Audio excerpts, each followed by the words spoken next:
2021년 3월 17일 오늘 우리가 연동할 말씀은 누가복음 9장의 말씀입니다. 본문 말씀을 자신의 목소리로 함께 읽어보도록 하겠습니다.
누가복음 9장에는 예수님께서 제자들과 함께 마지막 예루살렘 사역을 위해서 출발하시기까지의 여러 가지 일들을 기록하고 있습니다.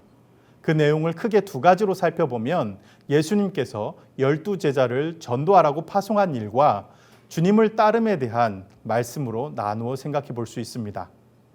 오늘 본문 말씀을 함께 묵상하시면서 주님을 따르는 삶에 대해서 좀 더 깊이 묵상하는 시간 되길 바랍니다. 예수님께서 12제자를 세우신 목적은 하나님의 나라를 전파하고 병자들을 치유하기 위함이셨습니다. 이 사역은 예수님께서 공생의 내내 계속해서 보여주신 사역이기도 합니다. 예수님은 제자들이 이 사역을 감당할 수 있도록 귀신을 제어하고 병을 고치는 능력과 권위를 주셨습니다. 그러니까 제자들이 잘해서 이런 능력들을 습득한 것이 아니라 모두 예수님으로부터 주어진 것임을 알 수 있습니다. 그렇기 때문에 제자들은 철저히 예수님의 말씀에 따라야 했습니다. 왜냐하면 예수님의 말씀이 곧 매뉴얼이었기 때문입니다. 그 매뉴얼에는 전도 여행을 위해서 아무것도 가지지 말라는 것도 있었습니다. 어찌 보면 무책임하다고 생각할 수 있지만 전도자가 필요한 것을 다 가지고 있으면 한 곳에 오래 머무르게 됩니다. 그러면 복음이 한 곳에 고여있게 되어 복음의 운동력도 둔감해질 수밖에 없습니다. 복음은 운동력이 있어야 합니다. 그래서 예수님이 제자들에게 아무것도 가지지 말라고 하신 것은 복음이 갇혀있지 않고 사방으로 전파되도록 하기 위함이셨습니다. 이를 통해 사람들이 세례 요한이 되살아났다, 엘리야가 나타났다, 옛 선지자 중에 한 사람이 살아났다라고 말하면서 다녔습니다. 이러한 말들이 세례 요한의 목을 벤 분봉왕 헤롯 안디바의 입장에서는 신경이 쓰일 수밖에 없었습니다. 사람들이 헤롯을 공개적으로 비판한 것은 아니었지만 자신의 치부가 드러날까 봐 예민하게 반응하는 모습을 오늘 본문에서 살펴볼 수 있습니다. 복음은 특정 집단이나 특정 세력을 비판하지는 않습니다. 하지만 바른 것에 대해서 말합니다. 그렇기 때문에 부정한 방법으로 권력을 취하거나 부정한 이익을 챙긴 사람들이 부담스러운 말씀입니다. 반면에 아무것도 가진 것이 없고 잃을 것조차 없는 사람에게는 채워주심을 약속하는 그야말로 복음입니다. 그래서 수많은 사람들이 예수님을 따라다녔습니다. 예수님께서 제자들과 따로 벳세다라고 자리를 옮기셨음에도 불구하고 사람들이 계속해서 따라다녔습니다. 무려 남자만 5,000명쯤이 될 정도로 수많은 인파들이 예수님을 따라다녔습니다. 날이 저물자 예수님은 떡 5개와 물고기 2마리로 남은 조각을 12바구니에 거둘 정도로 풍족하게 먹이셨습니다. 누가가 이 오병이어 사건을 제자 파송 뒤에 바로 소개하고 있는 이유는 무엇일까요? 작은 것이 남을 정도로 풍족하게 된 이 오병이어 사건을 통해서 누가가 우리에게 복음이 어떻게 전해지고 하나님의 나라가 어떻게 이루어지는지를 보여주고 싶어하는 것만 같습니다. 누가는 예수님이 오병이어로 사람들을 먹이시기 이전에 제자들에게 너희가 먹을 것을 주라라고 말씀하셨다고 기록하고 있습니다. 예수님은 제자들에게 그것을 해보라고 말씀하셨습니다. 왜냐하면 앞으로 이런 일들을 제자들이 감당해야 하기 때문이었습니다. 당시의 제자들이 구할 수 있는 최선은 물고기 2마리와 떡 5개가 전부였습니다. 그것을 풍족하게 만드시는 분은 바로 예수님이셨습니다. 우리가 그렇게 만드는 것이 아닙니다. 우리가 할 수 있는 것은, 그리고 우리가 해야 되는 것은 그 작은 것을 예수님께 드리는 것입니다. 우리는 복음을 전하기 위해서 무엇을 하고 있습니까? 혹 아예 포기하고 아무것도 하고 있지는 않습니까? 주님께서는 거창한 것을 요구하지 않으십니다. 떡 5개와 물고기 2마리와 같이 작은 것을 요구하십니다. 그런데 정작 우리는 그런 작은 것에 관심을 갖기보다 더 큰 것을 놓고 기도하고 더 큰 일들이 이루어지기를 간구합니다. 왜일까요? 그 큰 일들은 하루아침에 일어나는 일이 아니라고 생각하기 때문입니다. 그때까지는 아무것도 안 해도 티가 나지 않기 때문입니다. 그런 큰 일들은 우리 주님께서 하시는 일이고 우리가 해야 될 일들은 작은 일에 충성하는 것입니다. 우리가 가진 작은 것들을 주님을 위해서 사용하고 우리에게 주신 작은 일들에 주님을 위해 충성하는 복된 성도님들 되시길 간절히 바랍니다.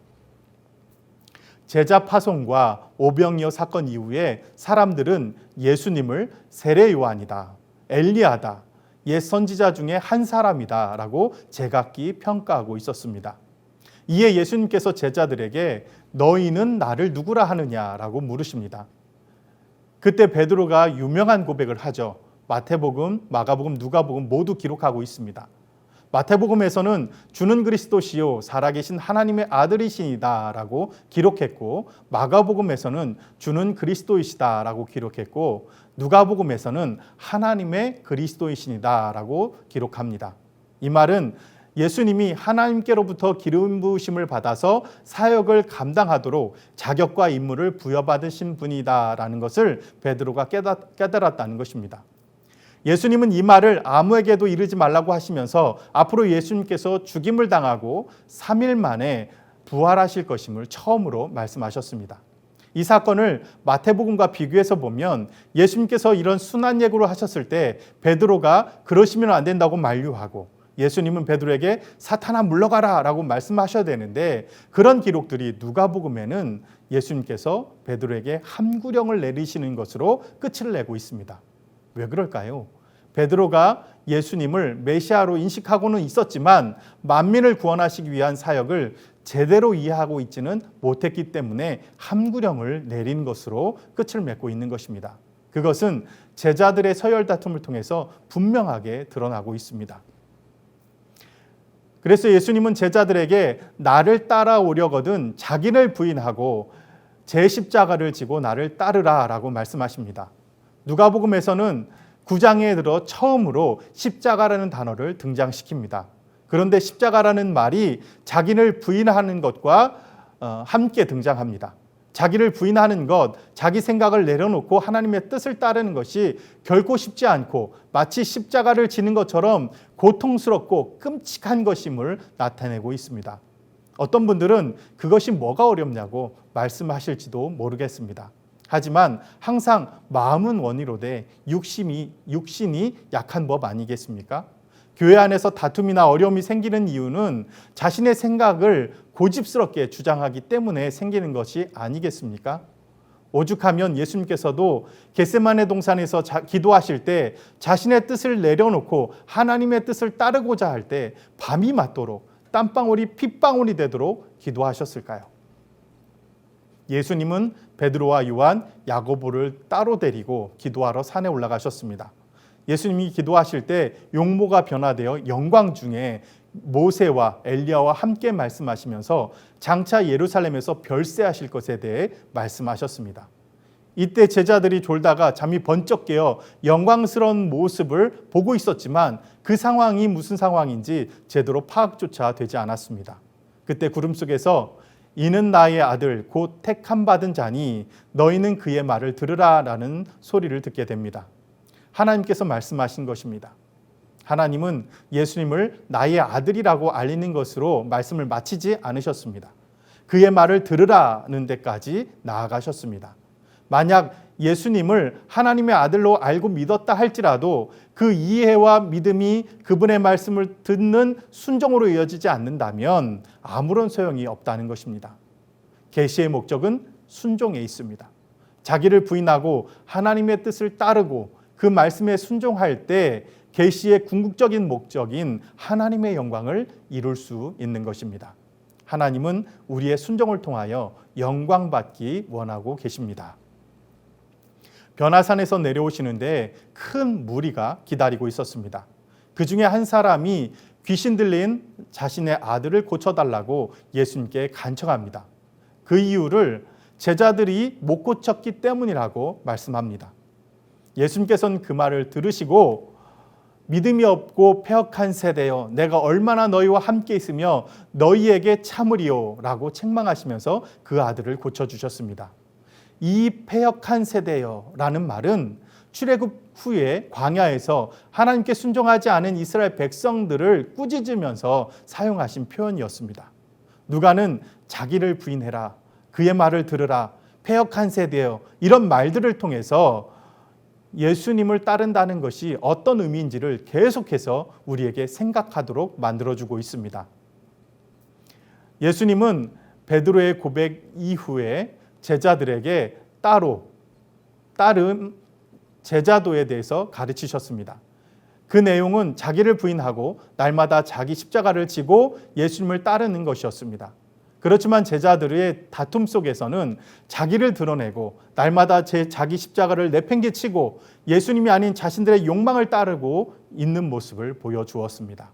두 차례에 걸친 주님의 순한 예고에도 불구하고 그들은 그의 말의 의미에 귀담아 듣지 않고 여전히 메시아가 세우실 지상 왕국에서 누가 더 높은 요직을 차지할 것인가에 대한 관심으로 가득 차 있었습니다.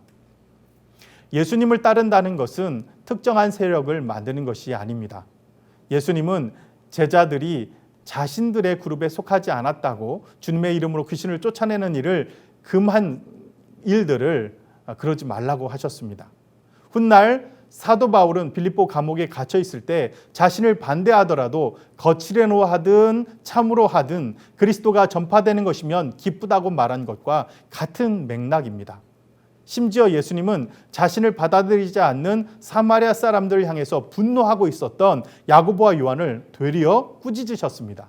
왜냐하면 예수님께서 세상에 오신 목적은 심판에 있지 않고 구원에 있었기 때문입니다. 그 목적 안에는 사마리아인도 예외는 아니었습니다. 주님을 따른다는 것은 자신의 부귀영화와 안락함을 위한 것도 아닙니다. 예수님은 이 땅에서 머리 둘 곳조차 없는 분이셨습니다. 주님을 따른다는 것은 하나님 나라를 전파하는 것을 가장 중요하다고 인식하면서 살아가는 것입니다. 주님을 따라간다는 것은 자기를 부인하고 자기 십자가를 지고 인생의 우선순위에 하나님 나라의 일들을 가장 중요하게 여기는 것을 이루기 위해서 달려가는 삶입니다. 이런 삶에 대하여 예수님께서는 이렇게 말씀하셨습니다. 너희는 먼저 그의 나라와 그의 의를 구하라. 함께 기도하시겠습니다. 사순절을 통해 마가 누가와 연동하면서 하나님의 말씀을 더 깊이 묵상하는 시간 되게 하소서.